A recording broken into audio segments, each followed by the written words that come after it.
Bonjour à tous, j'espère que vous allez bien, bienvenue dans cette nouvelle vidéo et aujourd'hui on va parler de l'épisode 1 de la saison 3 de The Mandalorian. J'avais tellement hâte que cette nouvelle saison arrive, on en parle tout de suite. Alors je vais vous faire une petite rétrospective rapide de cet épisode, je vais pas vraiment rentrer dans le spoiler mais j'aimerais quand même revenir sur des points que moi j'ai adoré. Alors c'est un épisode relativement court, ça dure une trentaine de minutes, c'est réalisé par Rick Famuyiwa, mais j'ai envie de vous dire mais quelle masterclass. En une demi-heure, les enjeux, l'histoire, le rythme, l'action, les effets spéciaux, tout y est. Franchement, il frappe un grand coup avec ce début de saison 3, c'est une masterclass. Voilà l'exemple parfait de parfois d'épisodes très longs de séries qui s'étalent, qui ne racontent rien. Là, en une demi-heure, emballé c'est pesé, et bordel, mais qu'est-ce qu'on s'éclate. Bon, déjà, la première scène, elle est géniale, parce qu'on revient à l'essence même de ce qu'est un Mandalorien, au matériel de base. C'est carrément une scène de forge, on a un Mandalorien qui va forger le casque, et ensuite, on aura une scène de rituel, une scène de baptême, on a un jeune guerrier comme ça, qui va faire ses vœux pour devenir Mandalorien. Et c'est très solennel comme ça, d'ailleurs, ça se passe au bord d'un lac, et le jeune a les pieds dans l'eau, et on a l'impression limite d'assister à un baptême catholique, et là, d'un coup, irruption, une énorme bête comme ça qui vient interrompre la cérémonie. Alors moi je suis féru de créatures gigantesques et de série B, et là c'est une espèce de d'alligator géant comme ça qui va se battre contre les Mandaloriens, qui va carrément les attaquer. Alors il en bouffe, t'as les Mandaloriens en jetpack comme ça avec la Gatling, ça tire dans tous les sens, ça vole, ils lancent leurs grappins, bref c'est mortel. T'as des plans d'action génial comme ça avec des guerriers qui vont au corps à corps avec la bête, plongés dans l'eau, ils ressortent de l'eau, t'en as qui viennent les sauver, bref il y en a de partout, ça explose et tout, c'est vraiment mortel. Il y a un petit côté Starship Trooper quand les Mandaloriens montent comme ça sur le dos de la bête en essayant de la faire exploser. Bref, moi j'ai kiffé. Et d'un coup, t'as un avion comme ça qui arrive pour sauver tout le monde et qui tire un missile dans la bête. Et en fait, c'est Mando qui est là avec Grogu. Mais quel plaisir de retrouver Grogu. En plus, il est en practical, il est pas en CGI. Parfois, dans la série, il était en CGI. Bon, il est la plupart du temps full marionnette, full practical.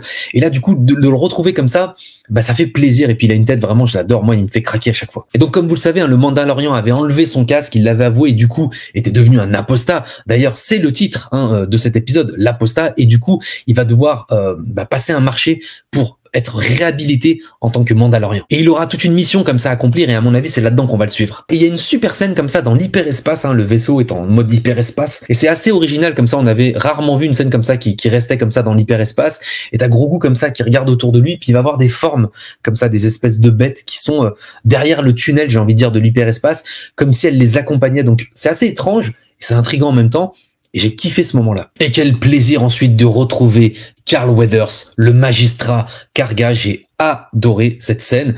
D'ailleurs, carrément, il tient la ville et tout. C'est lui le nouveau magistrat de la ville. Et il y a, alors là, je m'y attendais pas du tout, mais il y a carrément une scène de western. Et c'est carrément le duel avec Carl Weathers et des pirates. Et vraiment, on est vraiment dans l'ambiance western. T'as Mando qui est comme ça, adossé à un mur qui attend. T'as Carl Weathers qui est comme ça. T'as le jeu de regard. T'as les pirates en face, tu vois. Et les mecs comme ça commencent à enlever leur manteau sur le côté comme ça, en laissant transparaître leur blaster. Et là, franchement, j'ai kiffé. Petit moment de western comme ça, qui part en plus sur un conflit de j'ai envie de boire ici, non tu bois pas ici, c'est une école, c'est plus un saloon, si moi je dis que c'est un bar. C'était vraiment mortel. Et puis le village de Star Wars comme ça, l'univers, la production design s'y prête vraiment. Et donc pour poursuivre sa mission, Mando a besoin d'un droïde comme ça, il veut réhabiliter le droïde qui s'était fait exploser parce que c'est un droïde en qui il fait confiance, et donc il est comme ça en train de le réparer sur la table, et là t'es dans les années 90, tu vois, il le répare et il lui fait des fils, tu vois, comme ça, c'est comme si tu venais de voler une bagnole.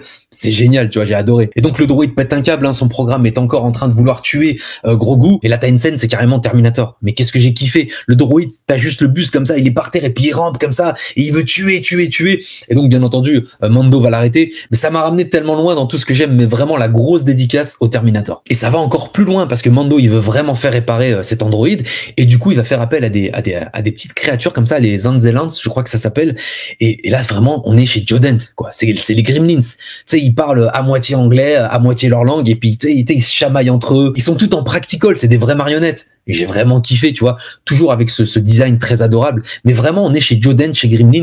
T'as une scène comme ça où Grogu, lui, il kiffe parce que lui, c'est encore un enfant et puis il veut faire un câlin aux petites marionnettes. Mais je te jure, c'est vraiment Gizmo et les Gremlins. Mais franchement, c'est du Joe Dent pur et dur. Donc tu vois, l'épisode déjà, il est bien chargé et ça se finit en apothéose avec une bataille galactique digne de Star Wars entre les météorites. Donc t'as des pirates intergalactiques qui veulent se venger de Mando suite au duel western. S'ensuit toute une poursuite entre les météorites, franchement, avec des explosions, ça tire dans tous les sens.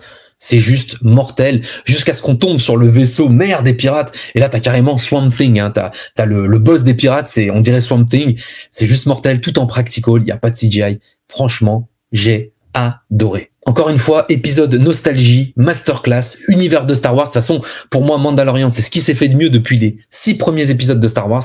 J'adore cette série. Je trouve que la saison 3, elle frappe un grand coup avec ce premier épisode. En 30 minutes comme ça, t'as les enjeux, l'histoire, l'action, les effets spéciaux.